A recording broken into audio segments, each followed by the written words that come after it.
Hello and welcome back to Book Yaps with Ash. I am Ash, and today I'm going to be telling you about all the books I read in April and how I felt about them.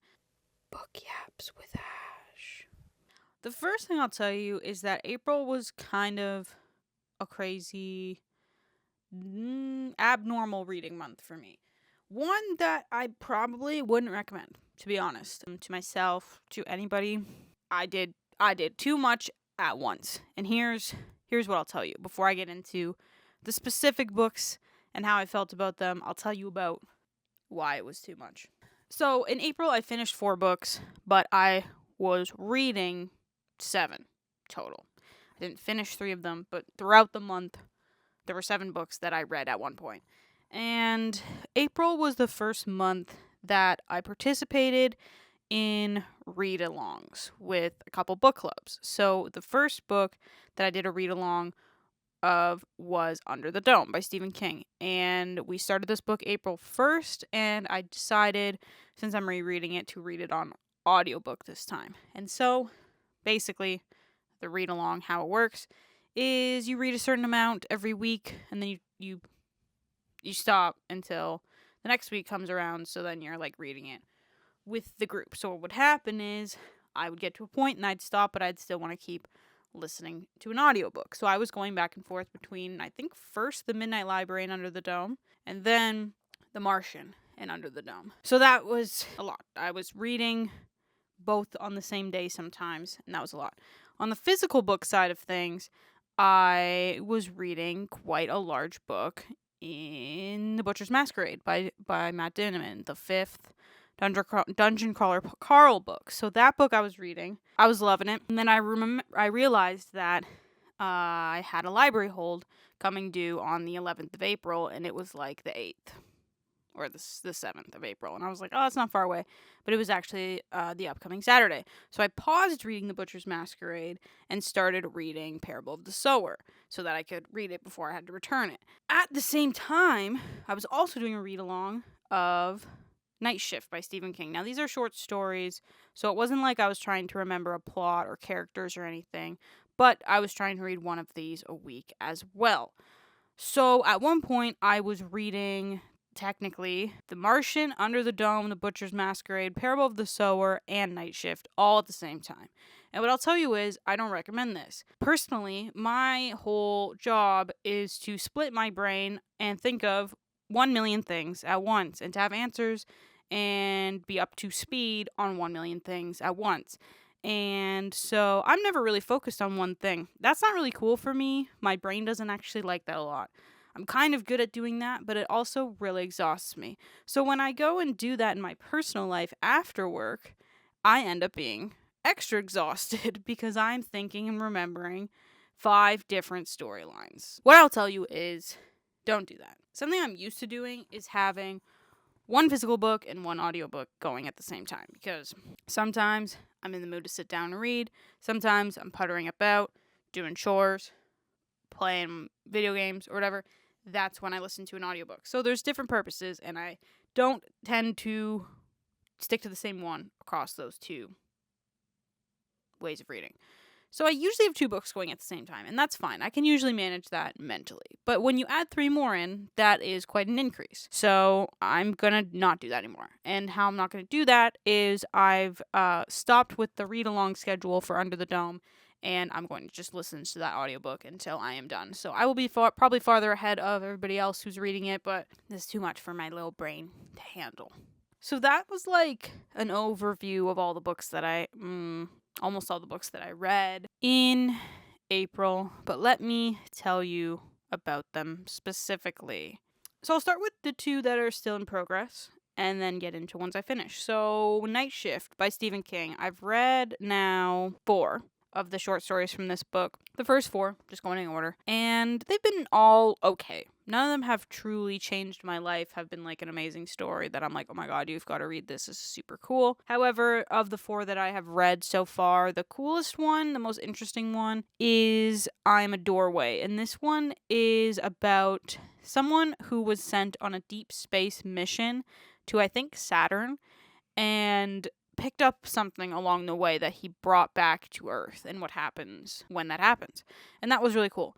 But yeah, gonna continue on reading these short stories. It is nice to read them every once in a while and keep chipping away at that book. But yeah, none of them have really been like super amazing so far. But I believe this is Stephen King's first short story collection that was like officially published. I know he wrote a ton of them before he was like an author for his job. Okay, next one, also Stephen King, Under the Dome.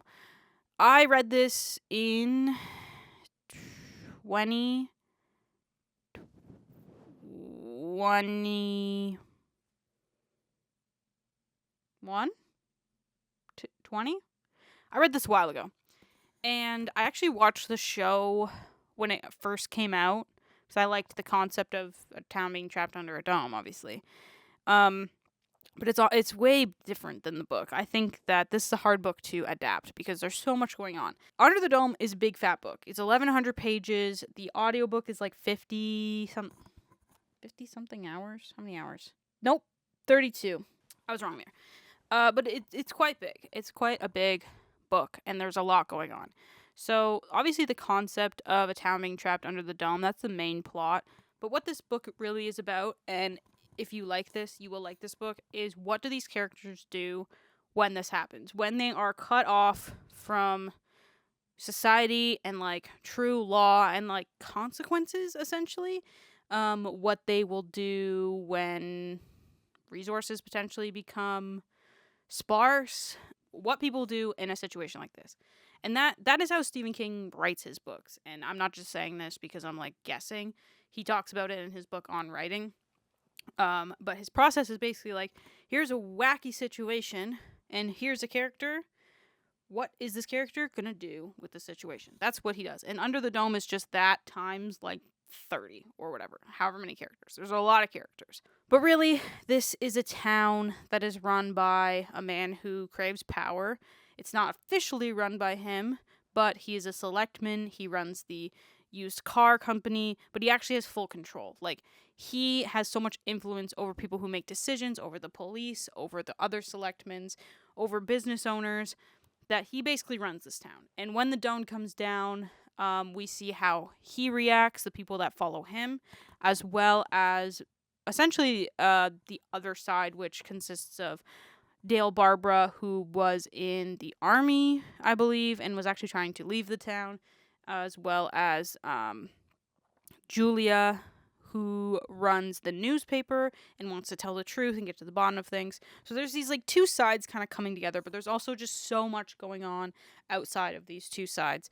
And that is what the story is about. It is about chaos. It is about what people do when they're influenced, when they're under stressful situations. And yeah, I'm really enjoying rereading this. It is an exciting story. Yes, it's 1,100 pages, but I don't feel like it is too big. I feel like each character provides something to the story. Each character plays a role in what happens in this town. And I like that. I also know the ending, and I know a lot of people don't like the ending, but what I will say is actually there's been a lot of foreshadowing. Reading this a second time, there's a lot of foreshadowing to what the ending actually is, which is really cool to see because I can imagine some of the critiques of the ending are like, what the fuck? Where did that come from?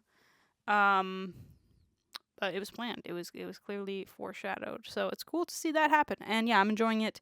I'll probably finish it. I think I have like 11 hours left. So probably within the next couple weeks, even though I'm supposed to be going till the end of May. But like I said, I'm done with this 4 or 5 books at the same time thing. So but I'm about halfway through that at this point. And really enjoying it. Those are the 2 books I'm still reading. Okay, so I finished 4, and then I finished the 5th one on, like, May 1st in the morning. So, like, I think that's a book I read in April, but you can take that as you will. But we'll just go in order from what I finished first to what I finished most recently. So the first book I finished in April was another reread, actually, and it was The Midnight Library. I read this book in 2021. I found it in a little free library. I had never heard of it before, and I'd never really read anything like it, like fantasy, magical realism, whatever you want to call it. I'd read a lot of thrillers at that point. Thrillers and horrors were kind of my thing, and I thought the concept of like a library that holds all of your lives and all of your decisions was really, really cool. And so brought it home, obviously. Everybody I live with read it. I recommended it to like everybody I know. They read it, everybody loved it. Then I find out the internet kind of hates it. And that was hard for me. So when I went to reread it, I wanted to kind of see like, does it hold up, you know? I have read over 300 books since I read that book. And, you know, if you've read 5 books, it's easy to pick a favorite. You know, if you read 1 book, that's your favorite book. If you read 5 books, you pick one of them, that's your favorite. If you've read over 300 books, it's a little harder to pick a favorite. But you also start to know what you like, what you don't like, whatever. Anyways, I was looking forward to seeing, does this book still hold up to me as a favorite? Because it really has held a special place in my heart since I read it that first time. And so this time around, I listened to the audiobook. I like switching it up for a different experience. And to be honest, like, I was trying to go at this with critical thinking and coming from a place of like, why do people maybe hate this book? I don't know. I can kind of see the arguments, but I also feel like it doesn't deserve the hate that it gets. And you know, also some context with reading this book is that I read it when I was kind of like starting out my career. I read it in my mid 20s when I was still kind of figuring out myself as an adult. And I think the message of like not regretting your decisions or where you are in life or any of that, I still hold those messages. I think that book kind of changed my own perspective on life. And I think I read it at an important time. So while I did really love it the second time around, I don't think if I had have read it for the first time right now that it would sit on that favorite shelf. I think I would have been like, yeah, this is 5 stars. Didn't have any qualms with it, but not necessarily a 6-star, like a book that shapes my reading and whatever. But I think reading it at the time that I did, it will always hold that special place in my heart, on my bookshelf, whatever. If you've never read The Midnight Library, I would recommend it if you like magical realism elements, if you like getting a cozy life lesson that maybe kind of already, you feel like already aligns with your personal beliefs a bit and it reinforces them. And I would also recommend it if you are okay with a little bit of cheesiness in the writing, a little bit of maybe lines and observations that feel on the nose, because that's kind of a critique that the book gets. And I do feel a lot of the things that Matt Haig says in his books, when you read them, you're like, oh my God, that's obvious, like, for sure. But I also feel like he says them in ways that I would never have phrased them before. And that's why I really like him as an author, because he, like, takes the human condition and he takes his perspectives on things and he just says them in a way that just feels right, just feels natural and well thought out. And so I would recommend that book if you haven't read it. If you're a hater of it, I'm sorry. That's all I gotta say about that. Next is Parable of the Sower. So, like I said, I had to get my library hold finished so I could return it. I really liked this book. I feel like I kind of read it. It was rushed. I didn't enjoy the rushness of it because I had to return it. So that kind of affected my experience of it, but we can't blame the book for that. That's not fair. But it did affect my experience. I really loved the main character of Lauren. I think that she had a power to her, a confidence, a hold on, a grasp on reality that a lot of the characters around her did not have. So if you haven't read Parable of the Sower, it's essentially a dystopian book that really doesn't feel all that far off. We're kind of living in this big recession. There are no jobs. The jobs that exist don't actually pay money. They give you room and board and a bit of food at this point. And we're following this family, but mostly our main character, Lauren, and she lives in this community that has created fences around it because everybody outside the fences, they are looting, they are burning places down, they are doing what they need to do to survive because they don't have jobs, they don't have money. And it's dystopian in a way where it's not happening currently in the US, but I feel like it could happen any time. And that's yucky. That's a scary feeling.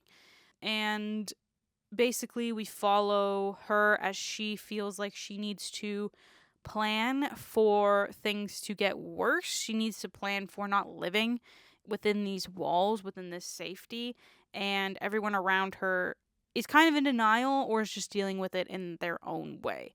And that's all I'll say about that, because I don't want to spoil too much, but it is a good story. I feel like it's more on the character driven side versus the like plot driven side when it comes to dystopian. It also really shares a unique perspective on religion that I didn't expect to come from it, but essentially this concept that God is change.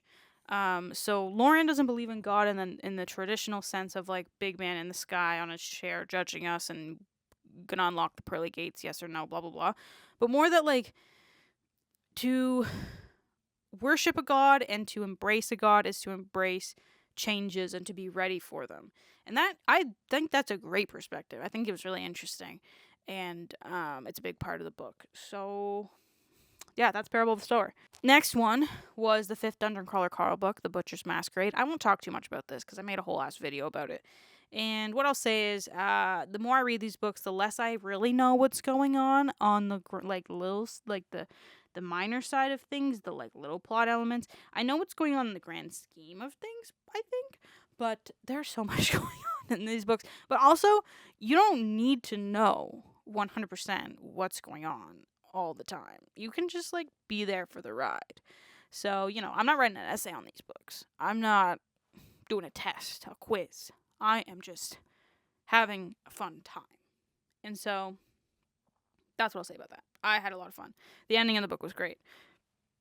I am going to keep going with the rest of the series, but unfortunately, I had to give them back to Beth because she slapped me on her reread and read like the fucking 4 books in a week or something.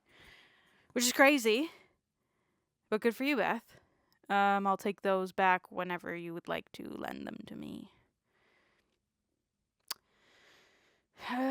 Next, I feel like I've talked about this book a few times in my shorts, if you've watched those, but if not, I'll tell you about it, and it's The Martian by Andy Weir.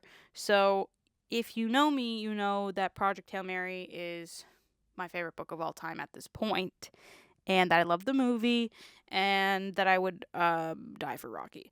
So, I knew that The Martian wasn't going to be that, because what I love about Project Hail Mary is not necessarily the sci-fi element, the space element. While I do actually think that's quite cool, and I feel like I'm kind of in my space era right now. Shout out Artemis 2 mission for giving us hope and stuff. What I loved about Project Hail Mary was that character dynamic, and also not knowing that it was coming, reading it before it was super popular, reading it before it was a movie, and they spoiled Rocky in the trailer. And then reading it a second time just reinforced that for me. But I did also really like the problem solving element, the fact that we were getting sciencey information, but it was like dumbed down to a 6th grade level because he was a teacher. I think all of that works. So I knew with The Martian that I wasn't going to get that. And I really tried not to compare stories to one another and be like, oh, I didn't like this because it wasn't that, because stories have to be different or they're all the same. But The Martian, let's talk about The Martian instead of Project Hail Mary. So The Martian was Andy Weir's debut novel, and it was also self-published, and I would say you can tell.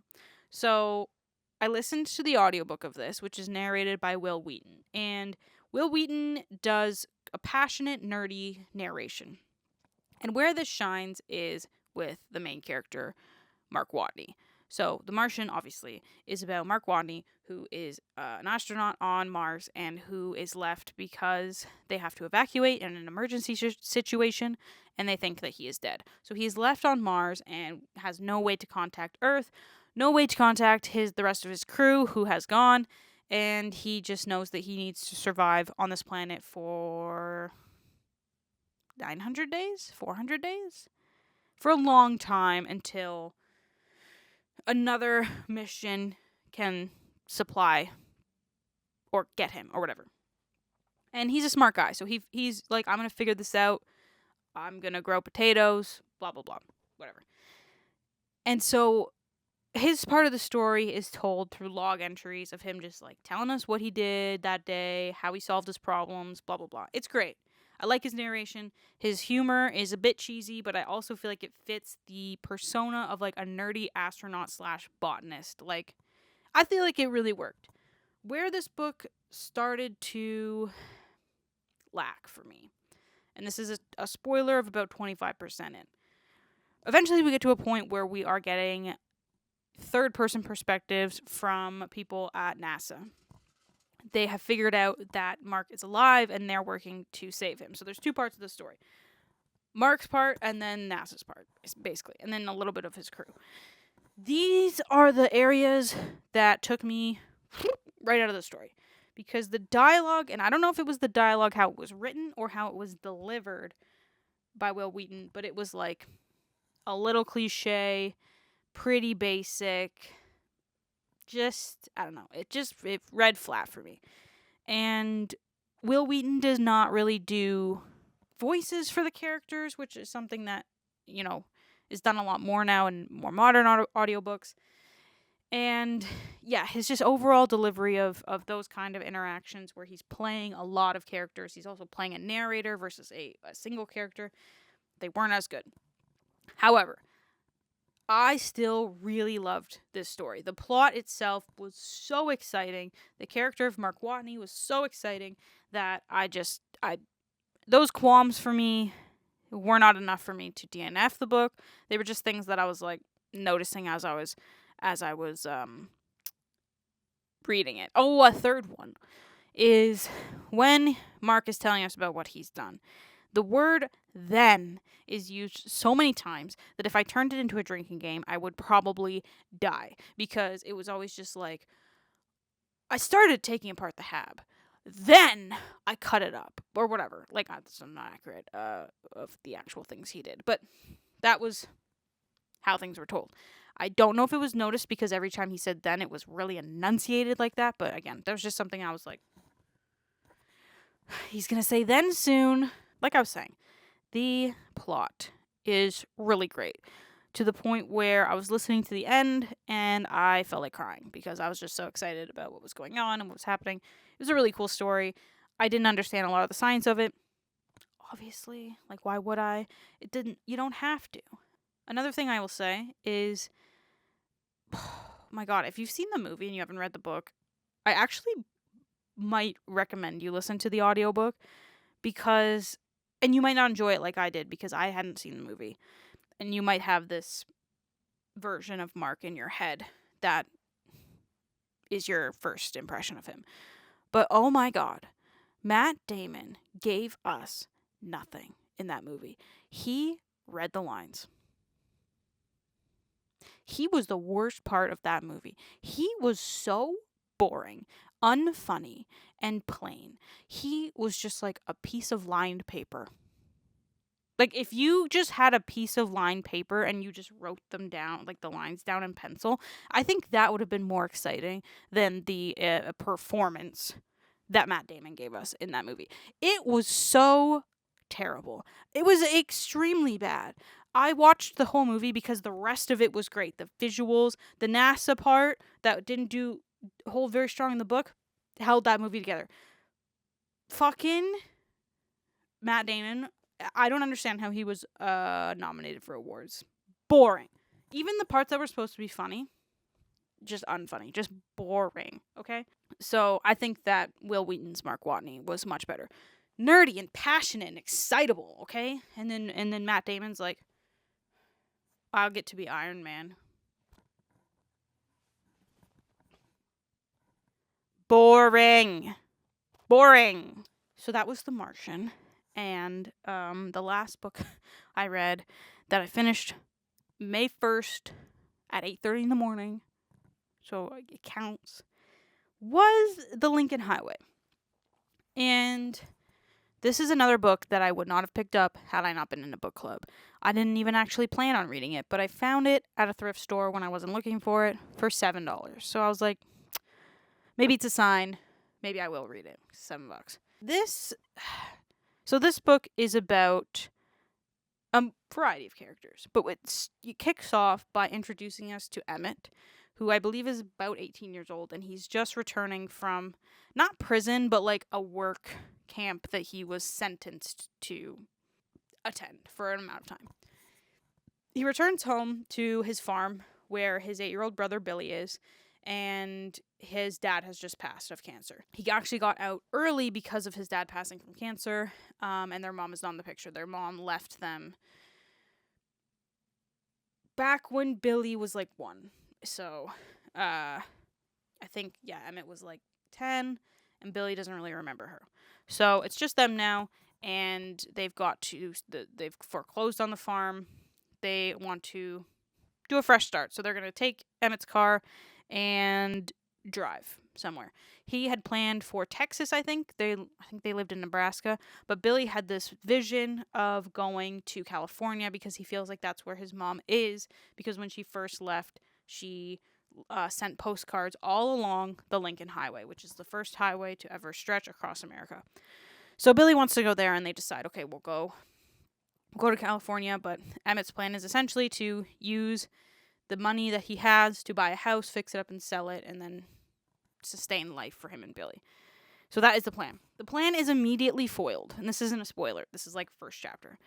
Because while the warden is driving him home, helping him get settled, whatever, 2 of his friends, I guess you call them friends, from where he was, had actually snuck into the trunk and hitched a ride with them, and they had escaped, basically. And their names are Duchess and Wooly. And so the warden drives off, and Duchess and Wooly walk up, and they're like, hey, we're here. And for the first, 30% of this book, I could not picture them looking like anything but these guys from Hocus Pocus, okay? And if you've read this book, let me know if you feel like that was accurate or if it was just out of pocket, because it was these guys. I actually kind of still stand by it a little bit. Basically, Duchess has a plan of his own, and he is a unique character, and he just keeps foiling the plans along the way. And if you go into this book and you want to read it and you think you're going to get a cross-country road trip, I'm telling you right now that is not what you will get. I won't tell you what you will get, but it's not a cross-country road trip. It is a lot of derailing. We'll say that. So basically, we're following all of these characters as this road trip is being derailed, mostly because of Duchess and things that he does. And then Emmett trying to just get them back on track. And then Billy is a great character. He's just imaginative, and he loves his books, and he has hope and whatever. So I'm trying to decide if I liked this book, because it had really good writing. It had really, really good writing. So many underlined pages that I have dog-eared. I just thought it was really, really good. The plot is where I was like, how is this happening right now? Like, what is going on? There were multiple parts in the story where I was like, is this actually not real at all? Like, is any of this happening? Is this a big hallucination? And it's not. I'll tell you that right now. That's not a spoiler, because I don't want you to think that. It is a hallucination. It's not. So some of these things that I thought were a bit far-fetched or weird, or I don't know, they happened, I guess, according to the story. I think the point of this book is that the plot doesn't matter, and it's the characters that matter. And one thing I thought was very interesting about it is that most characters, they all had their own kind of POVs and their own chapters dedicated to them. Most of them were in third person. So Emmett did this. Billy said this, blah, blah, blah. Duchess, the character, was in first person. I did this because. And I think that was done intentionally, because he makes so many decisions that you're like, what the fuck, dude? And you kind of get his reasoning for that via the first person POV versus a third person POV. Not that you don't get that kind of thought process in third person, but I think it feels more legit when it's first person. So I thought that was interesting. Yeah, I don't know who I would recommend this book to. If you like character-driven stories, you might like it. If you like really nice writing, you might like it. I don't know. I did finish it. I really wanted to know what's happening. It really picked up in the end. I'm just not so sure if I loved it. I don't think I did. I think if I loved it, I would know by now. But I think I liked it. And I think that it made me think. And I keep saying think, so that's a key indicator of that. Yeah. So yeah, those are the books I read in April, and that I'm still reading. I don't think I'm gonna do a TBR for May for the first time all year because I just want to relax. I feel like I like doing a TBR because I look forward to reading those books. Then I know I'm actually gonna get to them, books that I've wanted to read, blah blah blah. But then it feels almost like work, like a checklist. And here's the thing, right? I wasn't gonna do it. I'm not doing a TBR, but also I had 2 holds available at the library, so I kind of have to read them this month, or I just don't read them. And then I went to independent bookstore day and I bought 4 books. Ruined my book buying ban for that. And then I just went to the bookstore last night and I got TJ Klune's new book. And remember when I was talking about The Nightingale, if you remember that, about how I wasn't going to buy it, but then someone who worked at the store told me it was their favorite book. And so I bought it. Well, I saw her again and I said, hey, I loved The Nightingale. You told me to read it. It's like my favorite book this year. And she said, oh, if you really liked it, here's another book. So I had to buy that one too. So now I don't have to read those ones this month. They're just top of mind. If there's 2 books I'm going to read in May, it's We Burn So Bright by TJ Klune because I'm 30% in already. And what the fuck is it called? This Kristen Hanna one. Great Unknown. That one. Wrong.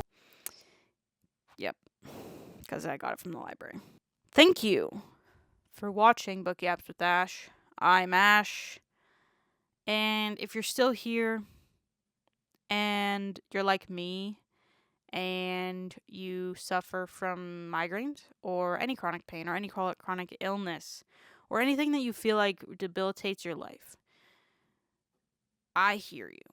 I have a migraine today and I wasn't going to film this. Because I was like, oh, I have a migraine. But it's not so debilitating that I couldn't. I just feel a little unwell. I'm not crazy, I'm just a little unwell, I know. I'll probably crash after this. But if I didn't film it, maybe I never would. Because I would always have a migraine. So I'm not sure what the message is there. I don't think there's a good one actually in it. That I'm not telling you push through your migraines or your pain. I'm not telling you that you can just do things even though you might not be able to. I'm not sure what I'm telling you. Probably just that it sucks. Yeah, we'll end it there.